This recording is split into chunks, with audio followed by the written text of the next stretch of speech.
Number 1.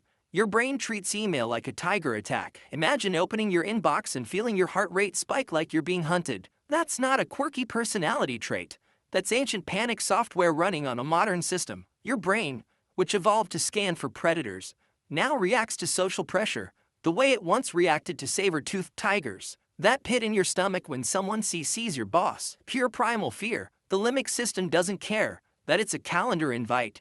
It hears footsteps in the dark and assumes you're about to be eaten. This is called a limbic hijack, where the emotional brain bulldozes the logical brain and yells, "We're gonna die," even if the actual danger is Karen from HR reminding you about a Zoom call. Evolution didn't prepare your brain for 73 Slack messages, to texts, and a "can you hop on a quick call" before 9 a.m. It prepared you for survival in small tribes, with maybe a dozen social relationships. Now you've got digital social surveillance 24/7. Basically, your brain is trying to hunt and gather approval in a jungle made of apps. That cortisol rush you're getting from unread emails, it's not productivity, it's evolutionary confusion. Number 2. You still have a lizard brain, and it's in charge of the worst stuff. Deep inside your skull is a wrinkly blob of drama called the amygdala, part of your lizard brain, a charming nickname for the reptilian structures that evolved hundreds of millions of years ago and somehow still run the show. When you freak out over a sudden noise or jump at a shadow,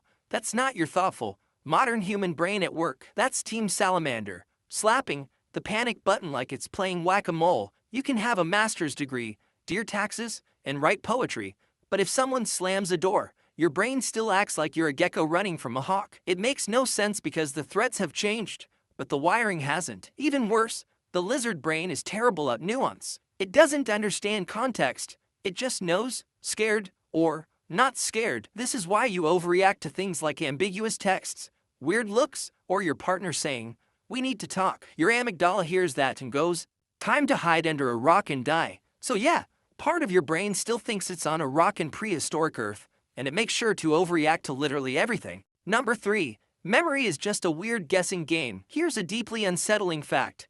Your memories are mostly fake. Not fake as in, you made them up for attention, but fake as in your brain fills in missing details with whatever feels emotionally correct. That wholesome memory of your 7th birthday with cake and balloons, probably stitched together from half-real fragments, photos you've seen, and something your aunt told you in 2011. See, evolution didn't care if your memory was accurate. It just needed to be useful. So instead of being a high-def video archive, your memory is more like a drunk improv actor who insists they remember exactly what happened but didn't show up to rehearsal. Why? Because absolute accuracy is energy-intensive, and our ancient ancestors didn't have time for that. They needed to remember where the saber-toothed cats hang out and who tried to steal their berries, not the exact shade of sunlight on a Tuesday. This is why eyewitness testimony is garbage, why siblings remember the same event totally differently, and why your brain will confidently lie to you while swearing it's telling the truth. It's not malicious, it's just not good at its job. Your brain basically plays Mad Libs with your past. So next time you have a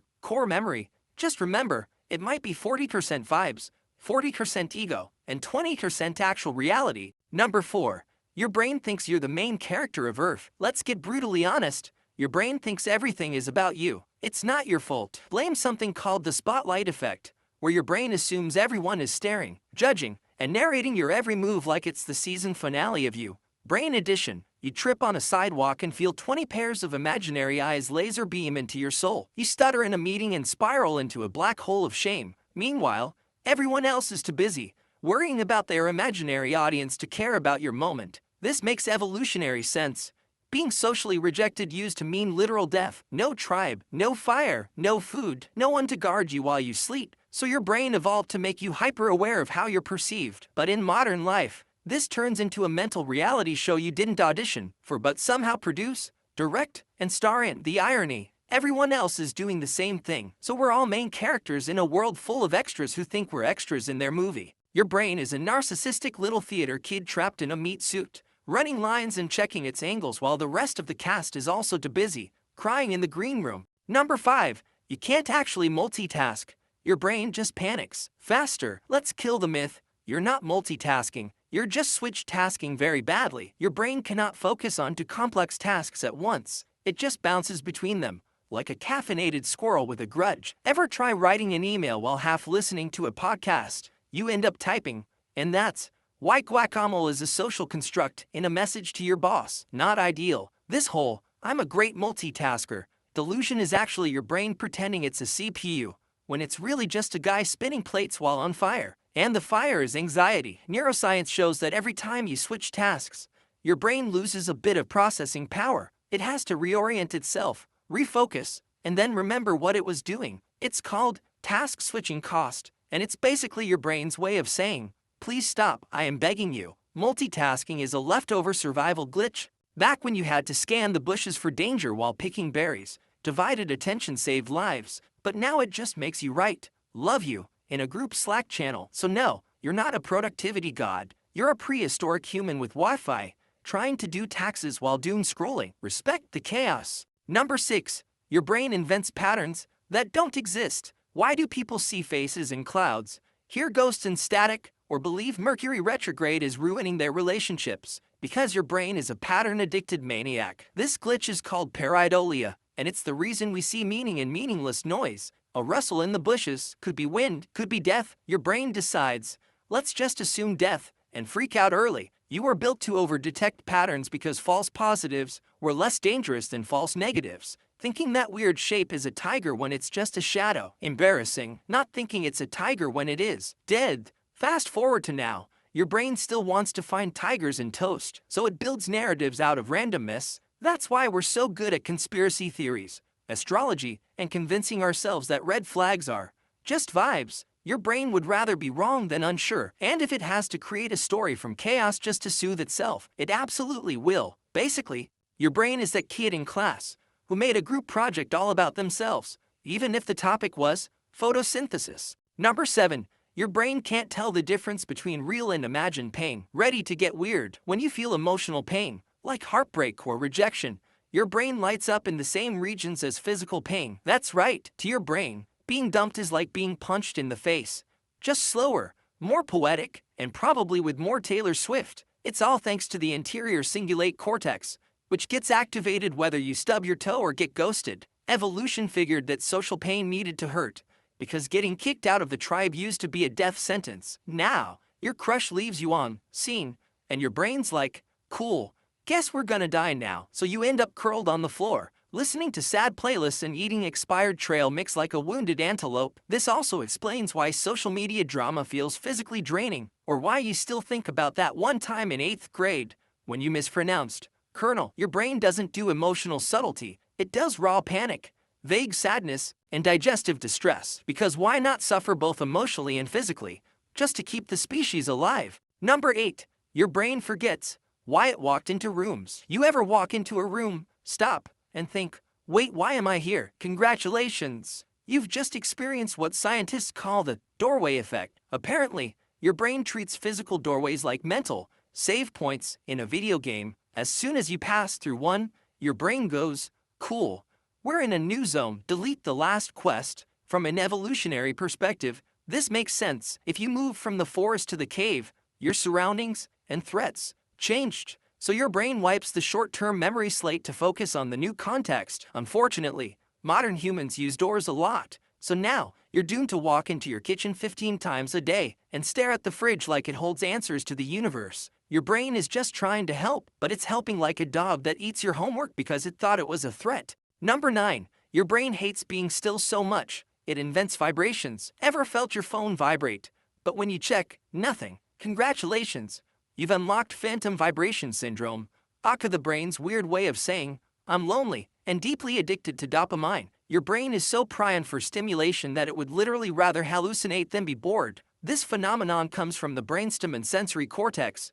which misfire under anxiety, stress, or overuse of digital devices, and go, yep, definitely a text, or maybe a ghost. Better check either way. Basically, your nervous system has become a paranoid butler, constantly rushing to inform you of things that don't exist. You're not just imagining it. Your brain is retraining your sensory systems to seek out dopamine cues like phone buzzes, even if it has to fake them. This didn't exist for most of human history. Cavemen weren't out here slapping their loincloths like, did someone just ping me? But now, your ancient reward system is being manipulated by tiny glowing rectangles, and your neurons can't keep up. Your brain is like an overeager dog. If it doesn't get a treat, it sniffs the air and pretends one is coming. That buzz. That's your brain begging for a hit it didn't get. Number 10. You think you're in control, but your brain decides before you do. Here's a fun, terrifying one.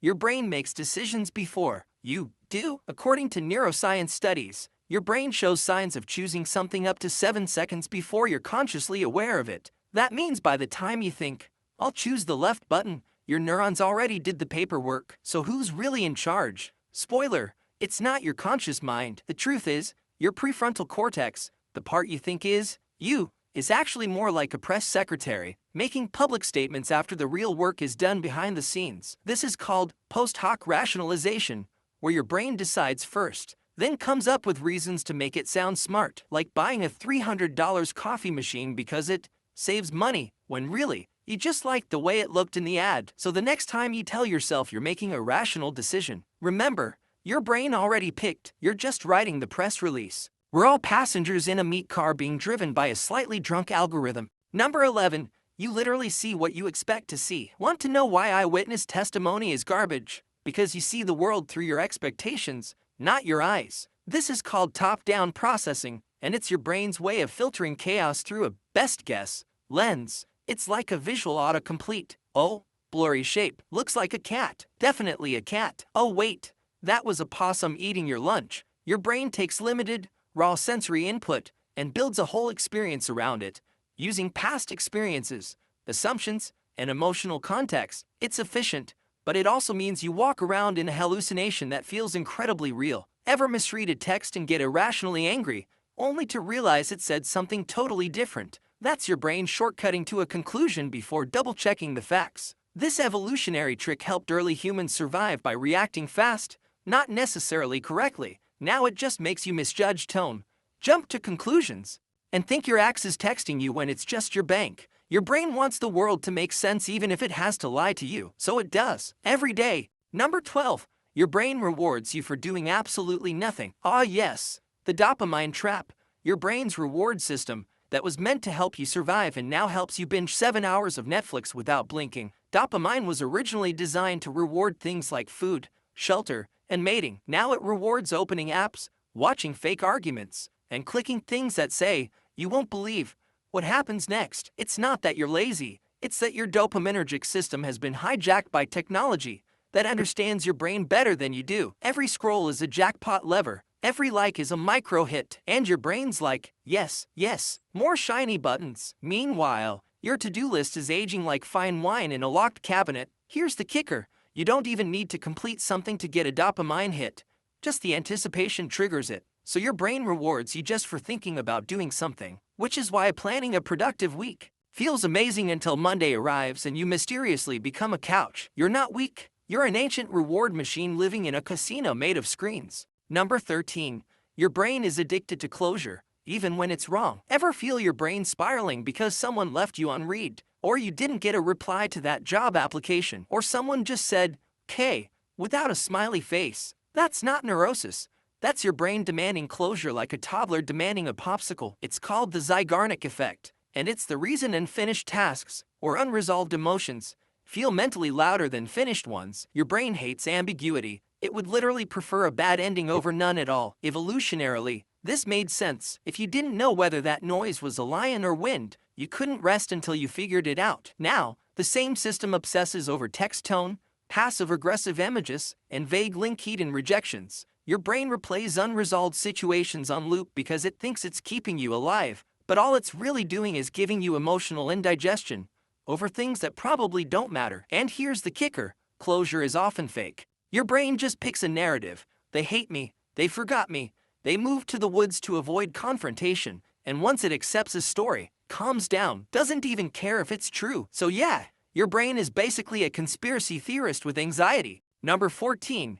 Your brain can trick you into loving your kidnapper. Yep, the infamous Stockholm Syndrome isn't just a weird news story. It's your brain's messed up way of surviving helpless situations. When escape is impossible, the brain does a backflip. If I can't run, maybe I can bond. The same system that helps us form healthy emotional attachments, oxytocin, empathy, pattern recognition, gets hijacked under stress. Your brain starts linking survival with the person causing the fear. This isn't just about hostages. It can happen in toxic relationships, abusive families, even terrible jobs. You rationalize, empathize, attach, because it feels safer than resisting. It's like if your brain were in a horror movie and decided, you know what, maybe the killer has a point. This mechanism evolved to help humans survive social captivity, but now it shows up in messy modern forms, where leaving feels scarier than staying, and your brain, it chooses the lesser terror, even if it's completely irrational. So yes, in a cruel twist of neurology, your brain is capable of bonding with danger if it thinks it'll hurt less. What a ride! Number 15. Your brain thinks death is for other people. Here's a deeply ironic truth.